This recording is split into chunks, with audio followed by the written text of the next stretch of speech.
Bonjour, bienvenue sur la chaîne Air de Battage, votre nouvel espace culturel consacré aux humanités classiques africaines.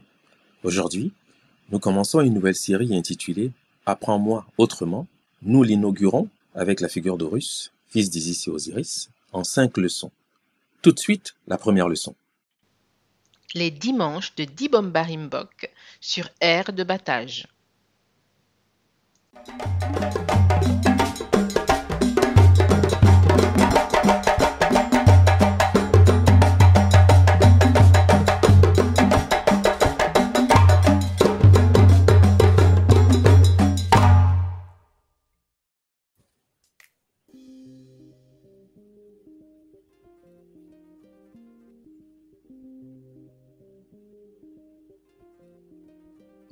Plutarque écrit: Isis, avec qui Osiris avait eu commerce après sa mort, en eut un fils qui naquit avant terme et qui était boiteux. On lui donna le nom d'Harpocrate. Le papyrus Boulak évoque un petit Horus enlevé du giron de sa mère et traîné au sol, et les décrets oraculaires amulétiques utilisent l'expression naissance d'Horus pour désigner une naissance prématurée. Horus est décrit comme infirme, né dans l'obscurité, imparfaite image d'un monde à venir, et faible des membres inférieurs.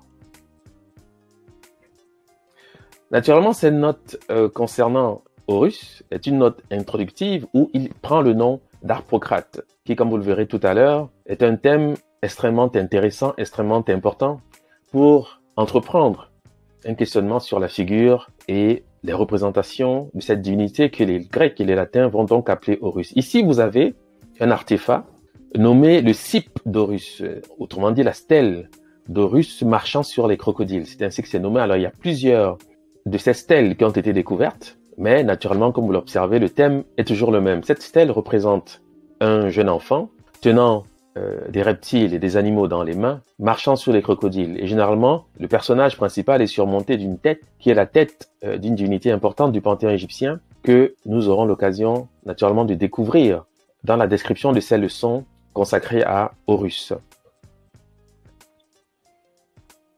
Le nom Harpocrate qui apparaît dans le texte de Plutarque se présente comme suit. C'est une graphie relativement complexe, on peut le dire, puisqu'il s'agit en fait d'un thème composé de plusieurs graphies dans le système hiéroglyphique. Et nous allons analyser cette graphie d'après la méthode Kuma, c'est-à-dire la lecture analytique des caractères sacrés égyptiens. Alors cette graphie est constituée de 4 groupes, on peut le dire, qui ne sont pas d'égale valeur. Vous avez le faucon qui est ici représenté, qui passe pour désigner donc Horus, on va le dire comme ça pour l'instant. Ensuite, vous avez l'article défini du lexique pharaonique, c'est-à-dire l'article le. Et enfin, vous avez l'enfant suivi du déterminatif. Si bien qu'on lira littéralement cette graphie Horus l'enfant. C'est ce que veut dire en fait ce nom d'Harpocrate qui est donné à Horus dans ce contexte. Donc Horus, appelé Harpocrate, traduit littéralement Horus le enfant, c'est-à-dire Horus l'enfant, sachant naturellement que le déterminatif dans ce cas est là pour rappeler effectivement qu'il s'agit d'un enfant, puisqu'il s'agit en fait du déterminatif consacré au thème de l'enfance en égyptien pharaonique. Si on doit lire littéralement cette graphie qui est lue Harpocrate par Plutarque et plus généralement par les auteurs grecs, cette graphie signifierait donc Horus l'enfant, ou Horus le enfant, c'est-à-dire Horus l'enfant, sachant naturellement que le déterminatif dans ce cas précise qu'il s'agit bien d'un enfant, puisqu'il s'agit du thème régulier consacré au thème de l'enfance en égyptien pharaonique. Pour ce qui concerne cette leçon introductive, donc à la figure d'Horus, nous allons porter une attention spécifique sur le thème de l'enfant, translittéré Ered, comme on le voit ici proposé par les égyptologues. Donc on lira Or par Kered, qui signifie littéralement Horus le enfant, c'est-à-dire Horus l'enfant. Donc aujourd'hui, nous allons débuter l'analyse du personnage d'Horus à travers le thème de l'enfant, auquel naturellement il est associé dans sa forme d'Harpocrate. On peut le dire de cette façon, puisque c'est un mot naturellement que vous connaissez.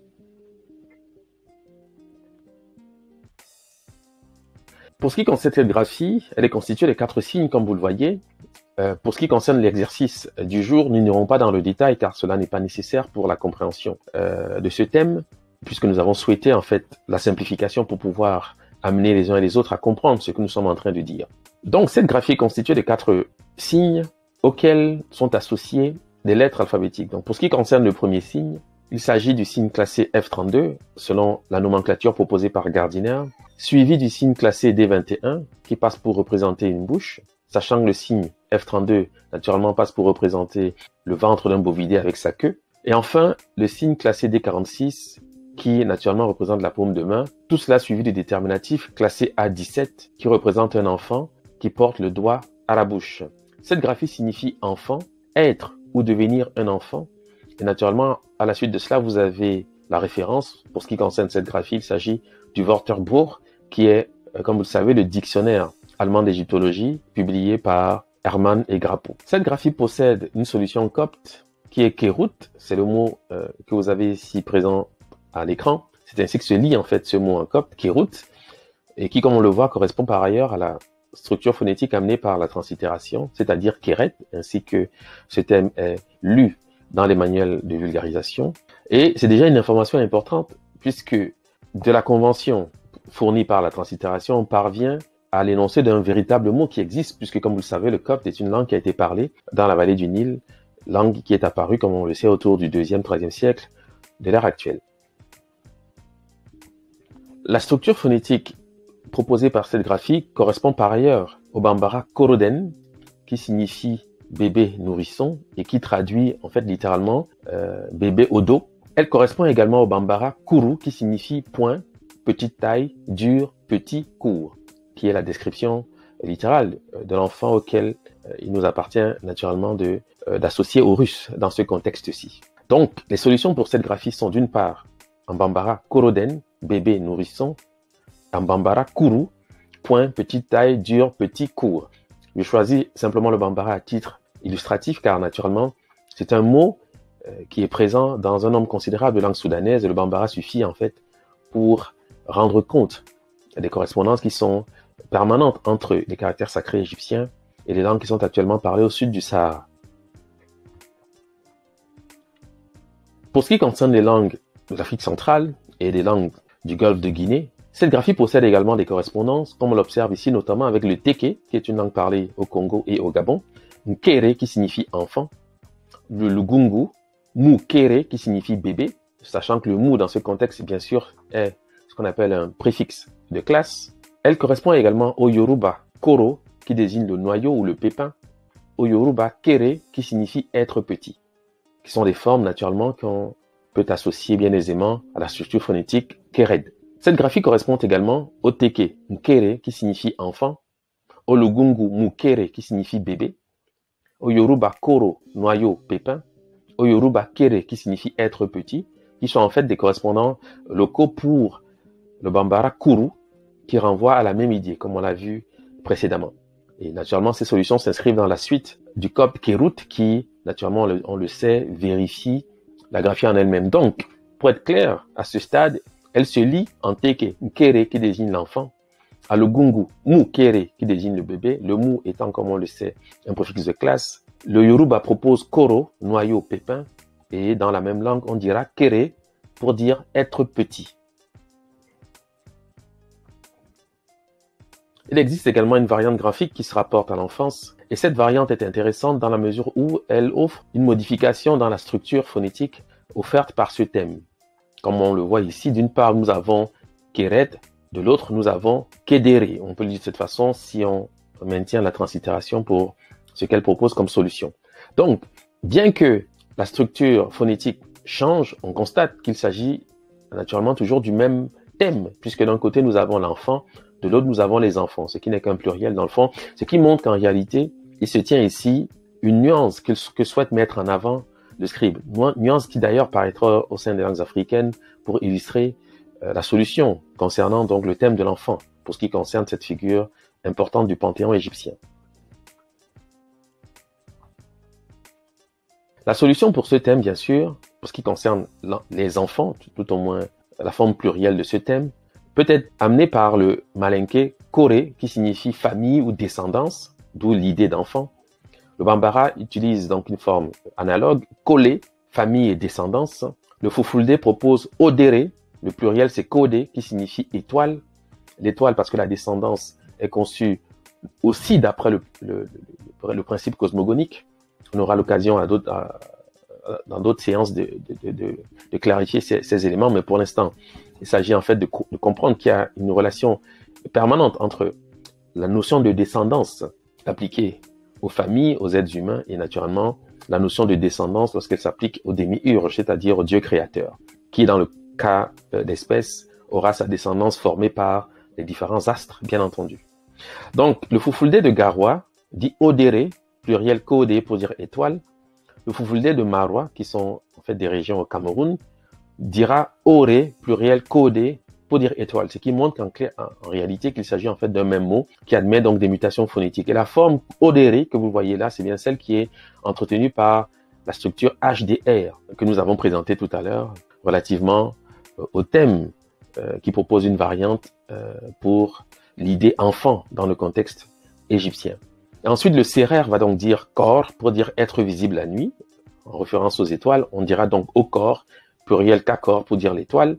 On dira par exemple au corps bête pour dire l'étoile polaire. Alors ces notes sont intéressantes puisque elles sont du registre de la vocalisation exacte du thème fourni par le scribe égyptien. Et on voit bien que les nuances qu'il introduit pour ce qui concerne le thème de l'enfance, en fait, se clarifient à travers l'énoncé de ce thème au sein des langues subsahariennes. On comprendra donc bien aisément qu'en réalité, le thème du faucon, qui dans le texte égyptien permet de désigner Horus, et le thème de l'enfant, tel qu'il paraît translitéré Kéred, en fait, se vocalisent de la même manière. Comment on peut le savoir? Parce qu'on sait que le mot Horus, naturellement, c'est une forme grécisée ou latinisée, en fait, du nom de cette divinité majeure du panthéon égyptien. Mais enfin, pour ce qui concerne le copte, cette graphie se lit Kor, qui, comme vous l'avez noté, correspond au nom de l'étoile en Sérère, notamment. Et naturellement, en Fulfulde, quoique les mutations phonétiques puissent être admises, on comprend qu'en réalité, il s'agit du même mot. Donc, le copte lira cette graphie Kor, qui devient Horos pour ce qui concerne les Grecs, et ensuite Horus pour ce qui concerne les Latins. Donc, on comprendra que le terme Horus qu'on emploie généralement pour désigner cette divinité, évidemment, ce n'est même pas un terme déjà référencé pour ce qui concerne le copte. Donc, on trouverait intérêt à ce moment-là de corriger ce fait, car naturellement, les anciens Égyptiens ne parlaient pas latin, évidemment. Voilà. Donc, pour rappel, concernant l'assurance qu'il s'agit bel et bien d'une égalité entre ces deux graphies, c'est que nous avons notamment le Yoruba Koro, qui désigne le noyau, le pépin, et le Yoruba Kere, qui signifie être petit, qui sont des solutions en fait pour la graphie translittérée Keret, qui désigne l'enfant, qui signifie être ou devenir un enfant. Quand on sait que le Yoruba Koro est un homophone, un parfait homophone du copte, Kor. Voilà pourquoi on peut dire avec assurance que en fait ces deux graphies sont solutionnées par les mêmes mots au sein des langues subsahariennes. Ce que nous disons, naturellement, on peut le vérifier à travers le principe des homographes, qui, comme vous le savez, distinguent des graphies qui se servent des mêmes signes, mais qui n'ont pas le même sens. Le sens étant changé, le sens étant affecté par le déterminatif qui change, en fait. Donc, d'un côté, ici, nous avons à gauche le thème de l'enfance et à droite, l'idée sauver, porter secours. Et si vous portez une attention spécifique à ces deux graphies, vous verrez qu'en fait, elles reproduisent les mêmes signes, sauf le déterminatif naturellement qui change. Donc, d'un côté, nous aurons le thème des enfants, de l'autre, l'idée sauver, porter secours. Et naturellement, ici, je tiens quand même à rappeler qu'il ne s'agit pas ici de l'observation d'un hasard, car vous verrez qu'en réalité, cette figure qui devient donc Horus en latin assume pleinement l'idée de sauver ou de porter secours. Les solutions pour ce thème peuvent être introduites par ce que nous avons dit à propos du thème de l'enfance, qui correspond notamment au malinké kore, qui signifie descendance. Voilà pourquoi c'est un pluriel lorsqu'on parle des enfants. Pour ce qui concerne la graphie qui est ici à gauche. Bien, pour ce qui concerne l'idée sauver, porter secours, la solution est encore la même, vocalisée de la même manière au sein des langues subsahariennes. Ici, notamment, nous aurons l'exemple du Fan, qui est une langue parlée au Gabon, au Cameroun, en Guinée équatoriale notamment, où Kore signifie délivrer, sauver, en Ewondo, ou Kodé, parce que le R peut se muer en D, comme vous le savez, c'est une règle de correspondance usuelle. Codé, qui signifie libérer, affranchir, sauver, ou en Eton, qui sont en fait des langues du Cameroun, pour ce qui concerne les Wondo, l'Eton et le Fa, notamment, et qui participent d'ailleurs du même groupe culturel. Eh bien, en Eton, on dira Kodi, pour dire libérer, racheter un captif, affranchir. Sachant naturellement qu'en Fan, on pourra dire Kore, pour dire le sauveur, celui qui sauve. Voilà pour une première indication quant au sens effectif qu'on peut assigner au thème de cette divinité fondamentale majeure, divinité majeure du panthéon égyptien. Voilà en substance l'une des solutions qu'on peut assigner, l'une des prérogatives qu'on peut assigner à cette divinité du panthéon égyptien. Nous parvenons ici au terme de cette première leçon, qui est une introduction à la figure d'Horus. Si vous souhaitez poser des questions suite à cette première leçon, cela est possible en produisant des commentaires à la suite de cette communication, commentaires qui nous serviront de base pour amener nos réponses, car nous ferons un suivi naturellement de ces commentaires. Naturellement, n'oubliez pas de mettre un petit pouce levé si vous avez aimé cette vidéo, et je vous dirai donc à bientôt sur le chemin de la connaissance.